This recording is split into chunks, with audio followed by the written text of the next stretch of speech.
Hey all, this is Mika here. With the patch officially coming out tomorrow, I wanted to revisit something that I posted the first or second day that the PTR coming out with heavy concerns for Invigorated Punishment and revisit that.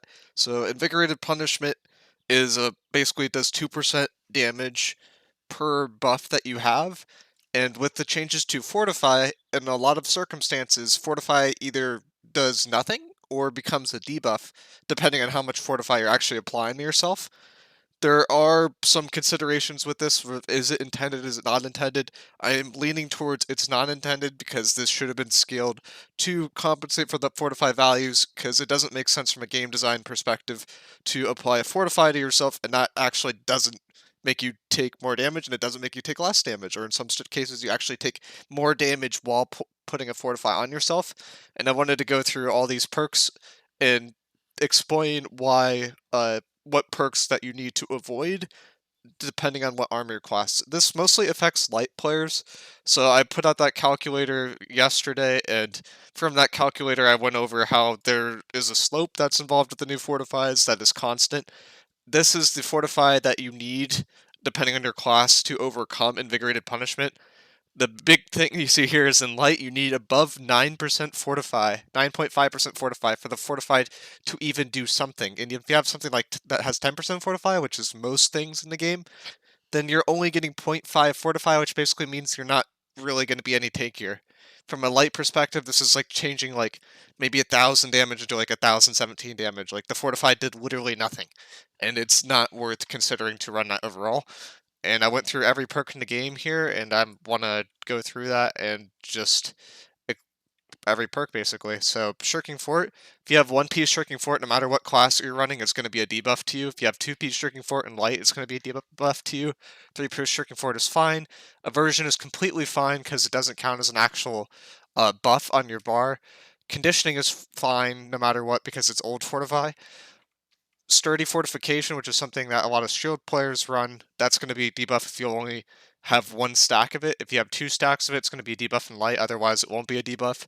Defensive Training, which is a passive on the SNS, doesn't do anything if you're in light, so you should probably avoid taking that.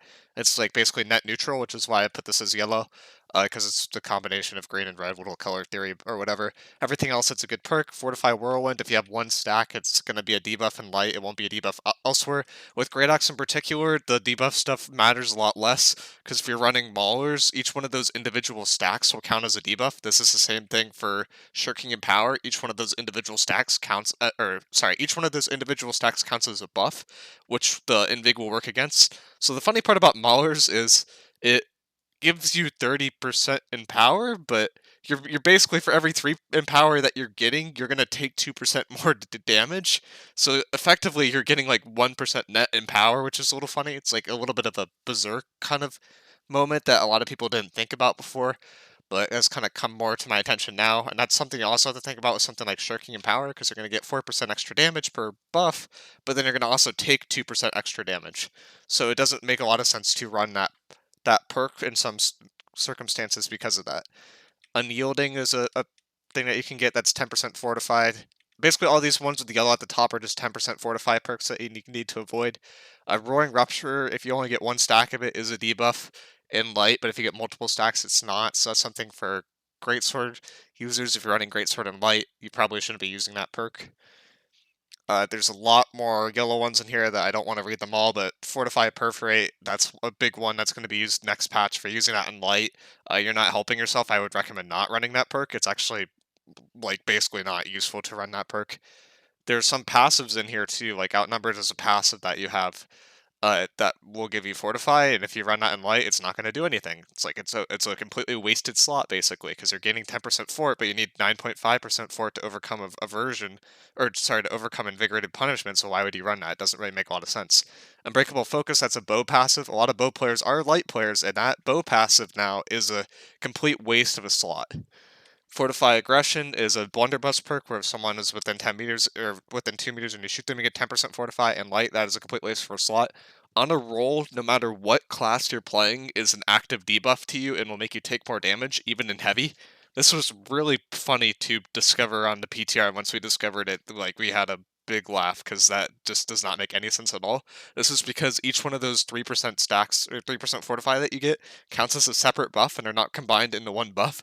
So basically, you're never going to overcome that threshold because each one counts as a separate buff against you. So this perk is completely useless, and you should never run this perk no matter what. If there's one thing you should take away from this video, it's On a Roll is a completely useless perk on the PTR, and you should never run it no matter what BB tree that you're playing.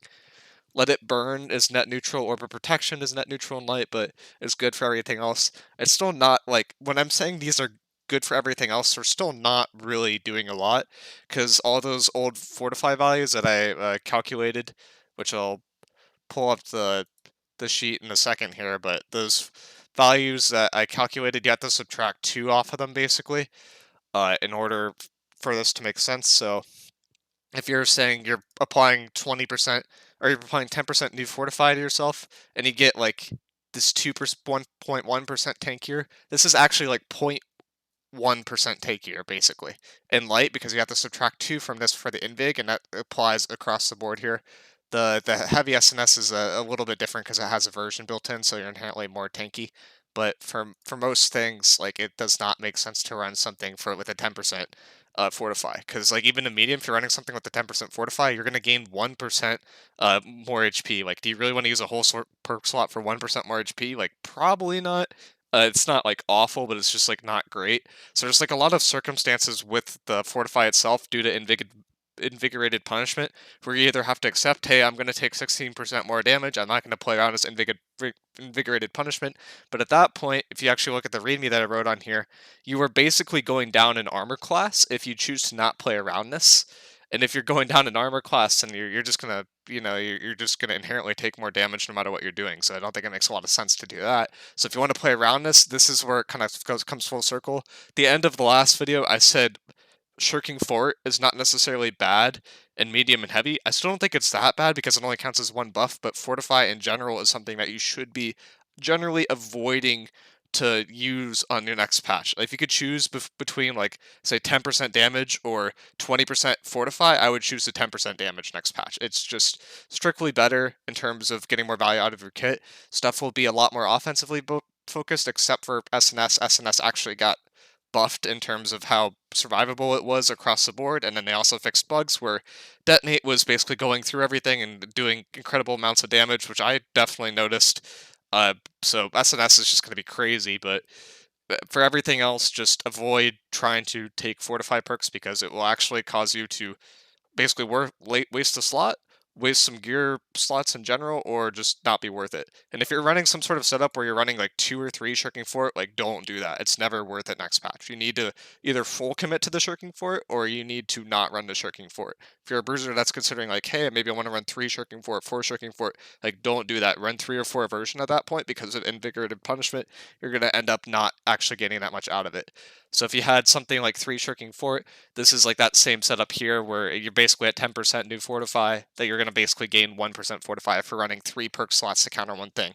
At that point, like, you might as well run Vigor. Vigor is literally going to be more beneficial than Shirking Fort, and Vigor is considered to be one of the worst PvP perks in the game. So that kind of says a lot for the state of the game with Invigorated Punishment, and I think this perk needs to be significantly reduced in terms of power level, or armor needs to be increased, or something else needs to happen, because this does not make a lot of sense from a game design perspective.